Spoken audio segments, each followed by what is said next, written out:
Alors, on va se retrouver donc pour des exercices sur le périmètre et l'aire du disque. La première question. Voici un disque, repasse en bleu le périmètre et en rouge le diamètre. Rien de bien difficile. En deux, tu dois barrer les mots incorrects. La longueur du rayon d'un disque vaut le double ou vaut la moitié de celle de son diamètre. Deuxième possibilité, le périmètre d'un disque vaut à peu près le triple, le tiers de la longueur de son diamètre. Le rapport constant pi vaut 2,7, 3 ou 3,14. Exercice 3. Tout simplement, tu dois compléter les formules. Formule du périmètre. Comment trouve-t-on le rayon? Et comment trouve-t-on le diamètre? Le tout basé bien évidemment sur la formule du périmètre. Donc comment trouve-t-on le rayon à partir de la formule du périmètre? Comment trouve-t-on le diamètre en fonction de la formule du périmètre? Voyons voir maintenant l'exercice 4. Exercice 4, simplement, on te donne le diamètre, à toi de trouver le périmètre. Application de la formule. Attention, exercice 5, on te donne le rayon. À toi de trouver le périmètre. Ici, on te donne le périmètre de chaque disque. À toi de trouver, non pas, il y a une erreur ici dans l'exercice, le périmètre, mais bien le diamètre. D'accord? Donc, sur base de la formule, quel sera le diamètre? Passons à la feuille 2. Il s'agit ici de problème. La grande aiguille d'une horloge mesure 13,5 cm. D'accord? Ça correspond à quoi? Au diamètre ou au rayon?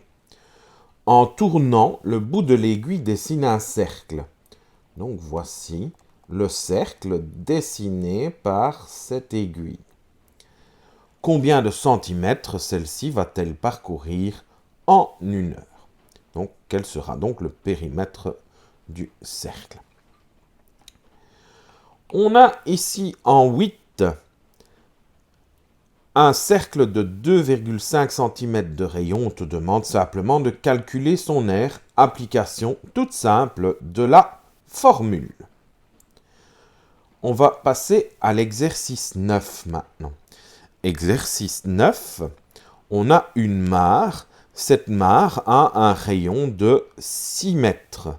Et on te demande de calculer son aire. Application toute simple de la formule. Même chose pour la table de la cuisine. Elle a un diamètre ici de 80 cm, quelle sera l'aire de la table? Donc parfois il est possible que tu réfléchisses, si on te donne le rayon, est-ce que tu as besoin du diamètre?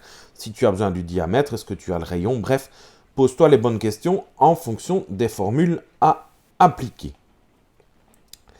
Exercice 10, on va te demander l'aire de la couronne. L'aire de la couronne, c'est ce qui est en bleu. La couronne, elle est formée par deux cercles sur le papier. On a un premier cercle ici qui a un diamètre de 6 mètres. D'accord? Et on a un second cercle qui est celui-ci en vert, qui reprend le cercle, le disque rouge, pardon, et dont le diamètre est de 9 mètres. Donc, qu'est-ce qui se passe? Pour trouver l'aire de la couronne, tu dois prendre l'aire du grand. Et si tu fais ton modèle sur papier, tu vois que tu dois découper, c'est-à-dire enlever justement cette zone blanche. Je te laisse donc réfléchir pour le reste. Quelle est la longueur des morceaux? Donc, on est bien ici dans des exercices sur le périmètre. Donc, quelle est la longueur de ceci? Si tu vois, c'est un demi-cercle et le rayon est de 3 cm. la longueur de ce morceau-ci. Je te donne un indice. Voilà plus ou moins mon disque. Quelle est la valeur de ce morceau par rapport au reste? Et enfin, celui-ci, on l'a déjà rencontré. Quelle est la longueur de ce morceau? Je te rappelle, un disque, l'angle au centre, il fait 360 degrés. Donc, quel est le rapport entre 60 et 360 degrés? Ça va? Passons maintenant à l'exercice 12. On va te demander la partie hachurée. Quel est l'air hachuré? Quel est l'air de la partie blanche également? Alors, on a ici un disque, un demi-disque, et on a ici un autre demi-disque. Ils sont similaires. Donc, c'est-à-dire que si tu les assembles, tu obtiens ceci. D'accord? Et l'information qu'on te donne, c'est ceci qui fait 4 mètres. Donc, tu vas devoir calculer son aire en appliquant simplement la formule. Rien de bien compliqué jusque-là. Ensuite, la figure dans laquelle sont insérés les deux demi-disques, eh bien, c'est un carré. Quel sera l'aire de ce carré? Ça sera à toi de la découvrir. Et donc, pour calculer la zone blanche ici en vert, eh bien, tu imagines que tu vas simplement découper, c'est-à-dire enlever l'aire des deux demi-disques. Je ne t'en dis pas plus. À toi de trouver la solution. On peut continuer en suivant le même principe sur le deuxième exercice du 12. Et c'est assez simple, tu vas voir, il faut simplement ouvrir ses yeux. Tu as donc ici ceci. Voilà. Ceci. Ceci. Et enfin, ceci. Si j'assemble ces morceaux, et voilà. Je ne t'en dis pas plus. Donc tu as ici, donc tu vas pouvoir là, à partir de ce moment-là, calculer l'aire des 4 morceaux. Tu es toujours dans un carré qui a 1 mètre de côté.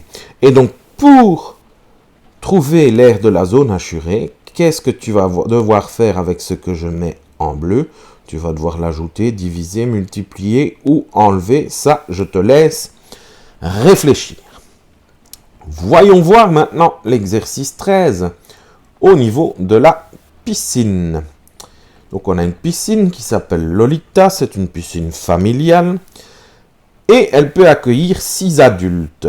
Calcule l'aire et complète la fiche. Ben, c'est pas difficile, c'est vraiment l'application de la formule d'air, puisque on te donne ici le diamètre de 8,30 m. Attention, j'insiste, on te donne le diamètre. Ne tombe pas dans le panneau. On continue sur l'exercice 14. On a un paratonnerre. Donc un paratonnerre, c'est une espèce de tige métallique qui sert à attirer la foudre. Et autour de lui, le paratonnerre est donc au centre, on a un espace circulaire dont le rayon vaut le triple de la hauteur de la pointe. On te demande, lorsque la pointe est à 32 mètres du sol, quelle est la surface protégée. Donc on te dit la pointe est à 32 mètres, mais le rayon, lui, c'est le triple de la hauteur de la pointe. D'accord? Le triple de la hauteur de la pointe. Et on sait que la pointe est à 32 mètres. Donc tu vas devoir d'abord calculer le rayon en fonction de ces informations avant d'appliquer ta formule d'air tout simplement. Ah, voici une table de jardin en bois. On ajoute une allonge pour l'agrandir. Calcule l'aire de la table de jardin avec cette allonge. Eh bien, voici donc mon allonge. Je vais te la dessiner, elle est ici au milieu. C'est donc un rectangle. Rectangle qui a une largeur de 50 cm. Ok?